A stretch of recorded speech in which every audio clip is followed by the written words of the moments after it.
The story begins during the war against the heavenly demon sect, at a moment when Chongmyong lies mortally wounded on the battlefield and looks around to see that everyone is dead, including every last member of the Manhwa sect.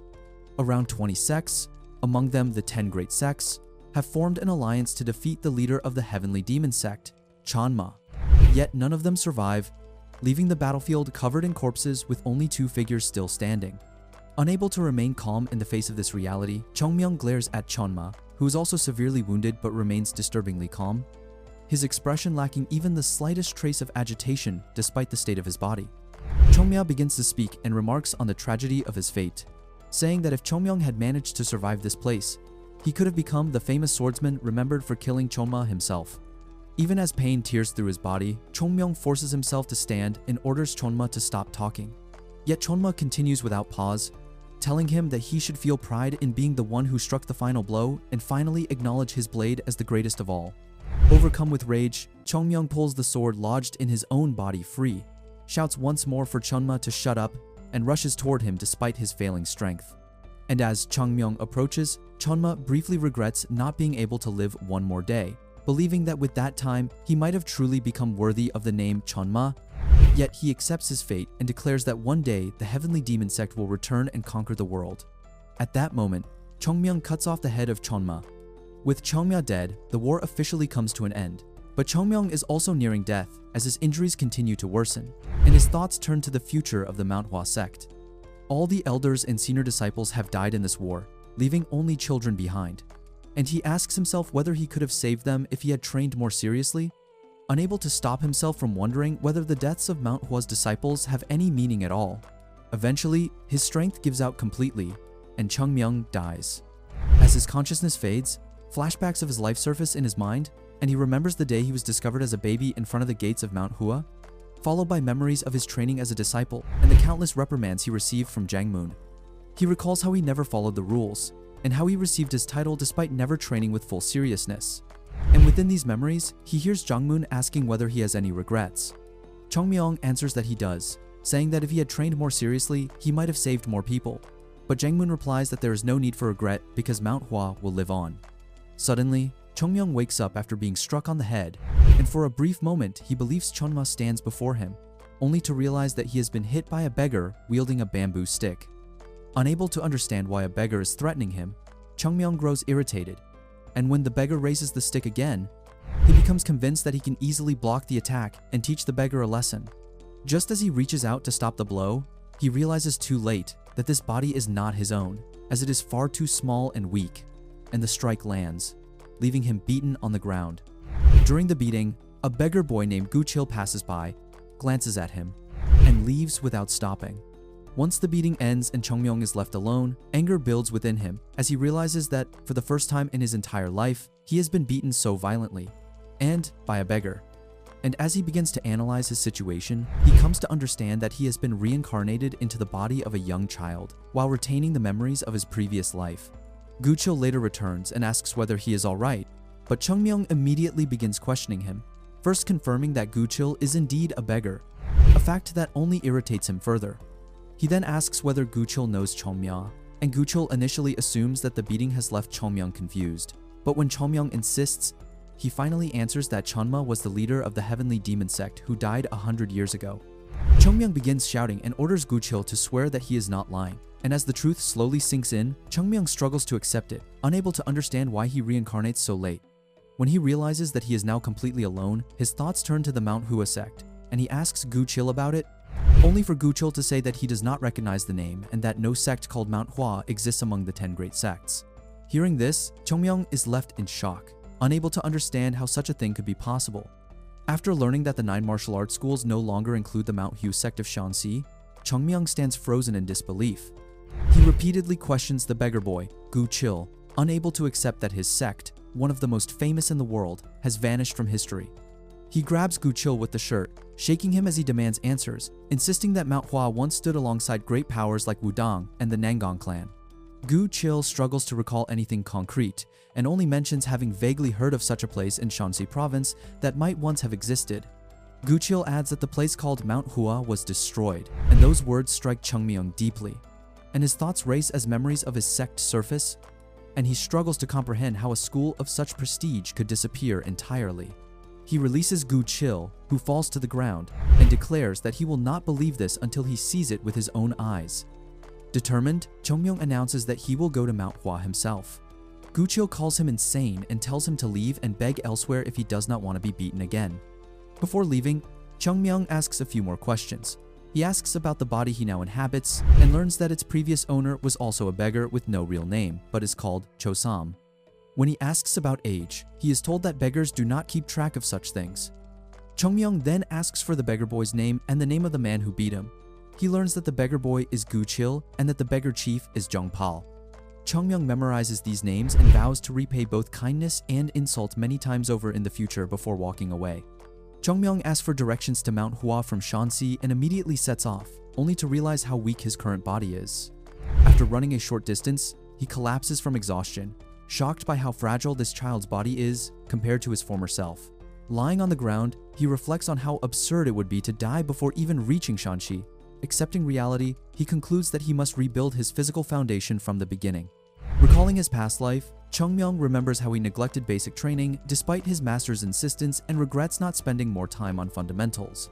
Deciding to correct this mistake, he searches for a quiet place and settles beneath a tree to begin training. Though his mind holds extensive knowledge of advanced martial arts and breathing techniques, he chooses to start with the 6 interactions breathing technique, a foundational method once taught to every Mount Hua disciple.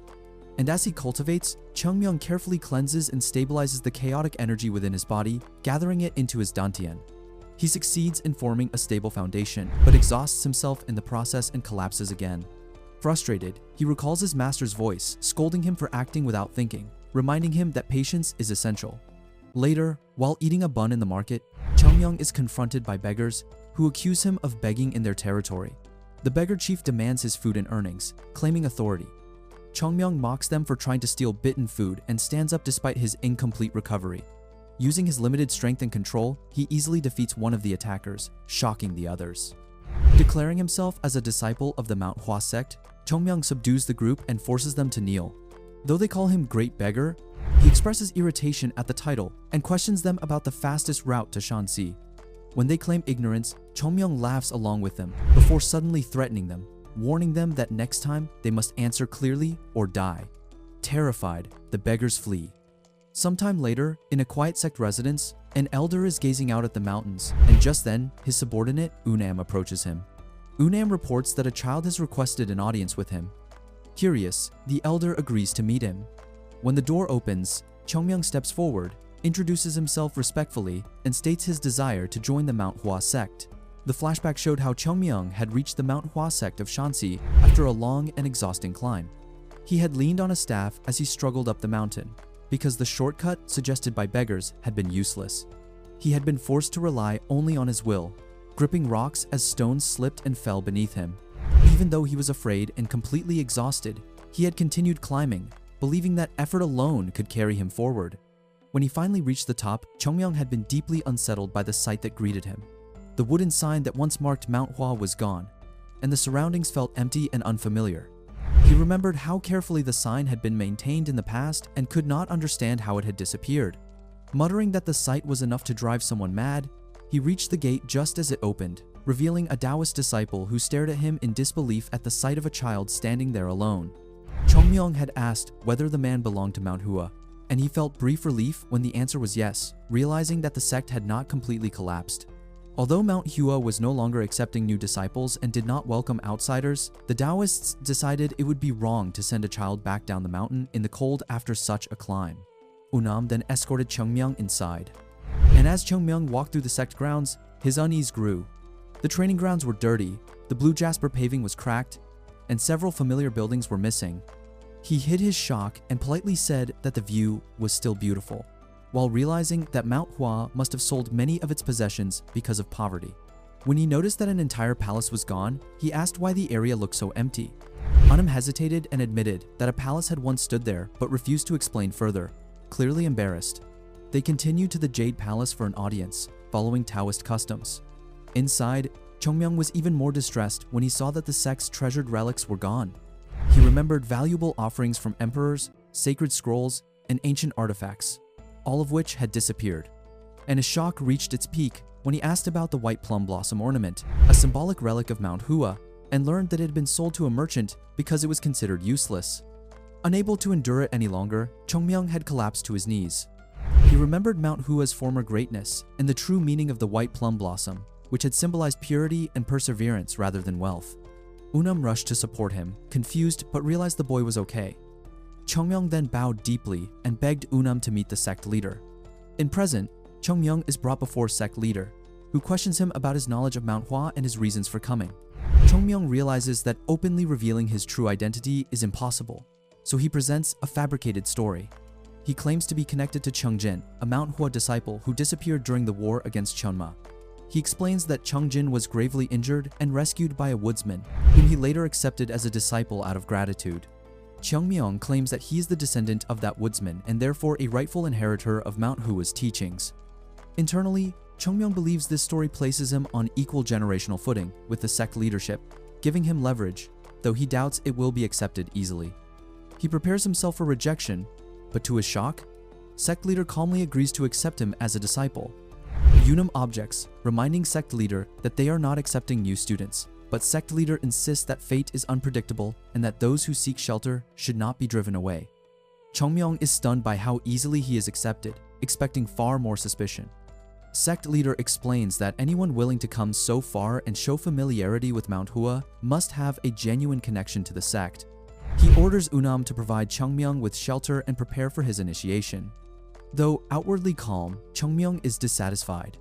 He notices that he is placed in accommodations meant for guests or uninitiated disciples rather than being formally integrated into the sect's hierarchy. Wearing the uniform of a third-generation disciple, he struggles to understand his current standing and how the internal structure of Manhwa has changed.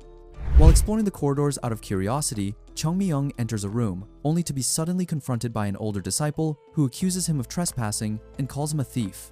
Several disciples gather in the corridor, confused and irritated by the noise. One senior disciple openly accuses Chongmyung of sneaking into his room, and the argument quickly turns into a commotion that draws even more students. Before the situation can escalate any further, sect elder Ungum arrives and sharply scolds the disciples for causing trouble. Ashamed, the students bow and apologize. Ungum then notices Chongmyung and deduces he is the newly arrived disciple assigned to the White Plum Blossom house. He tells Chongmyung that it is already late, orders him to rest, and reminds him that he must attend training without fail. The other students are dismissed, but the senior disciple who confronted Chongmyung turns back to glare at him and quietly promises to deal with him later. Left alone in the corridor, Chongmyung watches them leave and thinks coldly that, since these disciples are now his juniors, he will pay close attention to them by his own standards. That night, several senior disciples approach Chongmyung and try to bully him, ordering him to strip and mocking him under the excuse of bonding. Chongmyung calmly asks where advisor Unam is and learns that Unam does not supervise the dormitories at night. When the seniors decide to begin what they call an educational beating, Chongmyung strikes first, sending one of them flying into the air with a single punch. Shocked and terrified, the remaining seniors immediately kneeled. One of the senior disciples, Joggle, bows deeply and offers to answer any questions Chongmyung may have. Chongmyung asks about the current state of Manhwa, focusing on what happened to its major halls and treasured relics, including the Heavenly Golden Palace. Joggle explains that the one who killed the leader of the Heavenly Demon sect, Cheonma, was none other than Cheongmyung of the Manhwa sect. Because of this, the Heavenly Demon sect sought revenge and later went on a violent rampage, eventually reaching Manhwa and burning it to the ground. And as a result of this destruction, the sect was never able to recover. Hearing this explanation, Chongmyung realizes that Manhwa's downfall is directly tied to his own actions during the war, and the weight of that responsibility strikes him deeply. A flashback shows Chongmyung discussing matters with the sect leader of that time, Jang Moon. Jang Moon said that the Great Pacification Sword technique was not in keeping with the sect's philosophy and was not effective enough. He suggested that it might be better to remove it from the Manhwa sect's martial arts curriculum and asked Chongmyung for his opinion. While eating without much concern, Chongmyung casually replied that if the technique was truly useless, it might as well be discarded. Jang Moon hesitated, pointing out that it was still a legacy left behind by their predecessors. Cheongmyung, swallowing his food, then suggested that in that case, they should simply remove it from the library so the younger disciples would not take an interest in it. In present, Chongmyung is summoned to the training grounds by sect elder Ungum. There, He observes the disciples practicing a technique called the ball balance sword technique, which Unam explains is considered the foundation of Mount Hua's sword arts. Chongmyong immediately recognizes that this method is flawed and ineffective, noting that it barely helps the disciples improve and instead hinders their growth. And when he questions a senior disciple, he learns the full sequence of Mount Hua's current curriculum, which ultimately leads to the Great Pacification Sword Technique, the same weak art Zhongmun and he had already deemed expendable. At that moment, Chongmyong realizes with shock that Mount Hua's true foundational techniques, such as the 24 Plum Blossom Sword, are completely missing. The sect has lost not only its treasures and wealth, but also its core teachings. Remaining calm, Chongmyong asks Jogul to gather all senior disciples in front of the White Plum Blossom House at dawn the next day, and instructs him to prepare some 5 items for each of them. Although confused by the request, Jogul agrees. That night, the senior disciples complain among themselves, angry that a junior dares to give them orders. When they confront Chongmyong, he apologizes politely and claims there has been a misunderstanding, then guides them into the boarding house to talk it over. Once inside, the doors close, and moments later, the building begins to shake violently. Shortly after, the senior disciples tumble back out, completely exhausted and terrified. Chongmyong calmly tells them that from now on, training will begin every morning at that hour and orders them to stay quiet so they do not wake the elders of sect. At dawn, Ungum wakes up and finds it strange that no disciples have come to greet him as they usually do. When he steps outside, he is shocked to see the senior disciples collapsed across the training grounds, completely exhausted. Unable to understand what has happened, he questions them, but none of them dare to answer. And as he walks forward, he notices Jogul, barely able to remain standing, carrying a sword. He then sees Chongmyong at the front, leading them all with heavy boulders tied to his body as makeshift weights. Chongmyong calmly continues his training, counting his repetitions aloud far past 10,000, while the exhausted disciples struggle just to stay conscious. Although Chongmyong greets Ungum respectfully without setting the stones down, Ungum notices his legs tremble violently from exhaustion. Alarmed by the sight, Ungum immediately orders the other disciples to bring water at once, but Chongmyong modestly asks him not to worry. When the water arrives, he drinks eagerly, spilling some in his haste, and then listens quietly as Ungum asks what has happened. All around them, third-generation disciples lie scattered across the training ground, completely drained. Some clutch their bodies and beg weakly for relief, while others have already lost consciousness. Chongmyong casually explains that nothing unusual has occurred, saying that it is simply morning exercise and that they have decided to train together every day from now on. He adds that the disciples have only overdone it because it is the first day. When Ungum turns to the students and asks whether they still have any strength left, they can only shake their heads in silence. Ungum soon realizes that the disciples seem more afraid of Chongmyong than of him, and his expression hardens with indignation. He questions how disciples of the Mount Hua sect of Shanxi can be intimidated by a newly arrived junior. Preparing to scold Chongmyong, he sternly reminds him that the White Plum Blossom House has strict rules and demands to know who gave him permission to sacrifice sleep for training. Chongmyong, still holding his cup, simply smiles calmly and promises not to repeat it, an answer that leaves Ungum momentarily confused. Ungum presses further, suspecting that Chongmyong might be threatening his seniors, but then he ultimately restrains himself. He realizes that publicly reprimanding the boy would only make the third-generation disciples appear even more disgraceful. The thought that they are being led by a newcomer frustrates him, and he feels a quiet embarrassment at his own position as their instructor. At that point, Chongmyong boldly asks for 1 month. He requests that Ungum give him a single month to train the disciples and confidently guarantees that clear results will be visible by the end of that time. He praises the senior disciples for enduring hardship without complaint and enthusiastically claims that they are excited for the training. When he calls out to them for confirmation, the exhausted disciples weakly agree, unwilling to contradict him. Ungum gradually understands that Chongmyong is intentionally acting polite rather than disrespectful. When asked why he insists on morning training despite the difficulty, Chongmyong explains that while learning directly from a master is essential, progress can be accelerated through greater effort. He argues that sacrificing sleep for training demonstrates seriousness rather than defiance. When Ungum asks what matters most of all, Chongmyong replies that politeness comes first, and that the words of elders should be treated as the will of heaven. Moved by this attitude, Ungum concludes that Chongmyong possesses the qualities of an ideal disciple. Turning to the students, he announces that he is impressed by their determination, and assures them that such effort will lead to remarkable results. While the students weakly plead for mercy, Ungum quickly departs, leaving them sprawled across the training ground. Afterward, Chongmyong calmly stretches his body and reassures the terrified disciples that he has no intention of killing them, suggesting they talk further in the boarding house. The disciples, however, are too exhausted to respond. Several days later, Chongmyong sits quietly in his room, meditating and cultivating his internal energy. Although his dantian remains small and weak, it gives him a sense of stability and peace. Reflecting on the state of Mount Hua, he realizes that the White Plum Blossom House now functions more like a dormitory due to the lack of formal master-disciple lineages. He assesses the current masters and concludes that, compared to Mount Hua's former glory, they are weak, and that the disciples are even weaker, with many having joined only for status or connections. Even so, Chongmyong declares to himself that rebuilding Mount Hua into a great sect is still possible. At lunchtime, the disciples gather in the dining hall, many still unable to eat properly because their hands shake from fatigue. One disciple complains bitterly and urges Jogul, a senior disciple, to confront Chongmyong. Jogul silences them, pointing out that if they have grievances, they should speak directly instead of complaining behind someone's back. Later, Jogul walks with another senior disciple, Yunjong, and they discuss Mount Hua's future. Jogul says that he can always pack up and return home to his family, but that Yunjong is planning to dedicate his life to this place. Yunjong nods in response.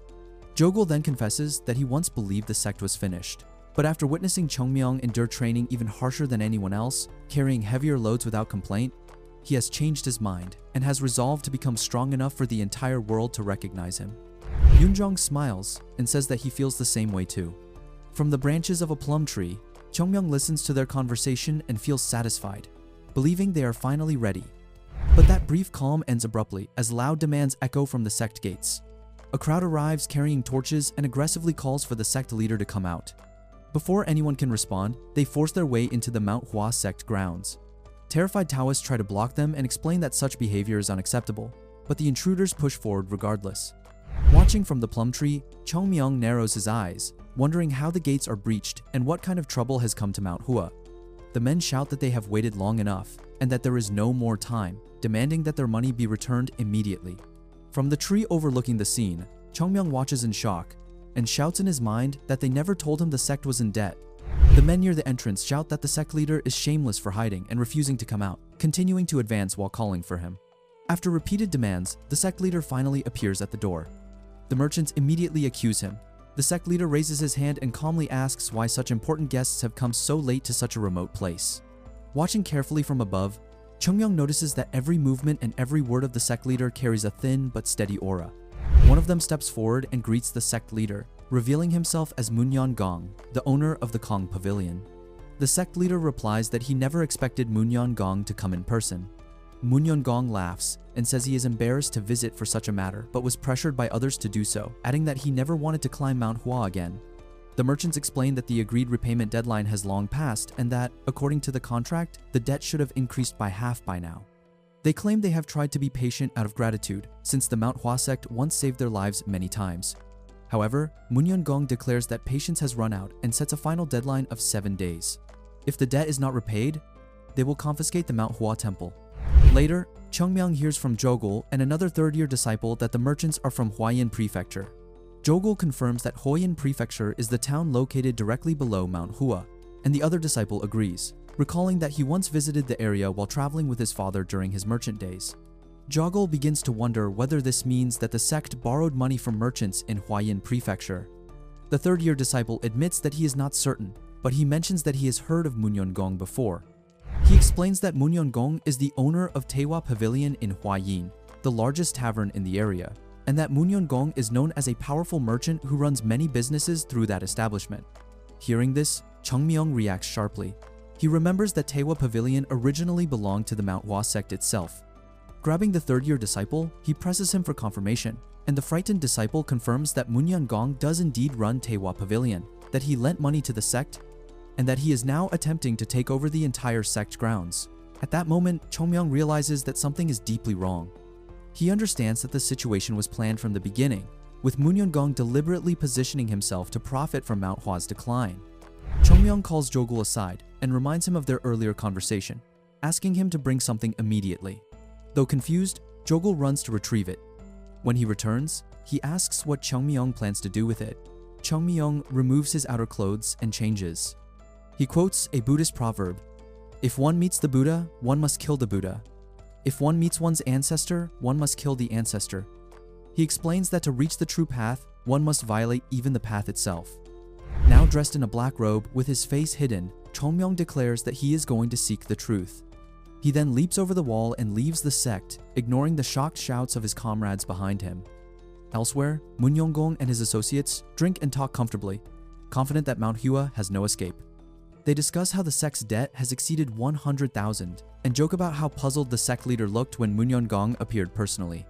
Munyeonggong admits that while he is a merchant who values profit, he regrets having to treat Manhwa this way, citing their long history. His subordinates praise his generosity for granting so many concessions. They drink together, and Munyeonggong reflects that Manhwa's true value does not lie in its present strength, but in its long history and deep connections. He knows that almost everyone in Shanxi has some ties to Manhwa. At the same time, he believes the sect has become soft and weak. One of the merchants named Jongsan asks Munyeonggong what he plans to do with the temple. Munyeonggong makes it clear that selling it outright is not his intention. Instead, he suggests turning Manhwa's enemies to their advantage, knowing that rival sects would pay enormous sums for the chance to restore the temple under their own name and erase Manhwa completely. The merchants raise their cups and toast to Munyeonggong's insight, confident that they will all profit from the outcome. Later that night, Jongsan is walking home through the streets, slightly drunk but pleased. He notices the bright night sky and casually remarks on the moon before realizing it is a new moon. And as he continues, he senses something wrong and opens his eyes to see a small, oddly dressed figure blocking his path. Chongmyong stands before him and orders him to stop. Jongsan squints, wondering if the boy is a robber, noting how strange his appearance is. He asks directly if Chongmyong is a thief. Chongmyong replies calmly that he has no interest in money and only wants answers to a few questions. If he gets them, he promises to leave without harm. Jongsan hesitates, then signals that he is not alone. Several elite bodyguards appear around him. One asks whether they should kill the intruder. Jongsan tells them to capture Chongmyong but allow him to speak first, as he dislikes unnecessary violence. Jongsan closes his eyes, assuming the matter is settled, but he suddenly senses something wrong. Opening them, he sees Chongmyong standing unharmed, holding the last remaining bodyguard. Chongmyong tosses the man aside and remarks that people should listen when given instructions, though many do not. He beckons Jongsan closer and calmly reminds him that he was told to answer the questions and would have been allowed to leave unharmed, but he chose not to. Chongmyong then grabs him by the clothes and tightens his fist, explaining that if Jongsan had answered from the beginning, none of this would have been necessary. Since he resisted, Chongmyong now intends to beat him while making sure he remains able to speak. And that is it for today.